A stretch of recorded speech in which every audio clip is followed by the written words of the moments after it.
සම්පද ගමේ නම සංගීත ලෝකෙට අරන් ගිහපු ආදරණීය සම්පද මේ පාසල් භූමිය මේ විද්‍යාලයෙන් ඉගෙනගෙන රටට ලෝකෙට තමන්ගේ ගමේ නම අරන් ගිහපු ඔයගොල්ලෝගේ ගමේ තරුවට දෙන්නකෝ ලෝභ නැතුව හොඳ ප්‍රසන්නාලයක් හැමෝම thank you ආශා කියන්නේ ඕනම රාග ඕනම ගීතයක් බොහොම අපූර්වවට ගයන්න පුළුවන් දක්ෂ ගායන ශිල්පියෙක් රටට ඉන්න දක්ෂ ගායන ශිල්පියෙක්. ඒ නිසා මේ ආශාගේ හදේ ගහලා දෙන්නේ අර ඔගොල්ලෝ හැමදාම නටන සින්දු විතරයිනේ.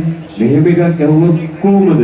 ආශා අපි යමුද මේ වෙහි පොගොල්ලුවට? කියමු. right. හැබැයි මේ ගමේ ගමට ලෝභ නැතුව හොඳ ප්‍රසන්නාදයක් දෙමුද? Thank you. Better ආශා ගමේ ගොඩක් කාල බලමු. Right.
ආශා චමුදෙන් දෙවිනා ඇය හැමදාම වෙනස්කම් කරන අලුත් දේවල් ඉදිරිපත් කරලා ඉන්න ඇය ගායන ශිල්පිනියක් විතරක් නෙවෙයි ඇයගේම ගීත රාශියක් තියෙනවා ඇයම ලියලා නිර්මාණය කරපු ඉතින් ඉදිරියේදී ඒවත් ඔබට දකින්න අවස්ථාව තියෙනවා කියන කාරණේ මතක කරගන්න ගන්නට Happy Year Season 2 live concert on the අධිහිමි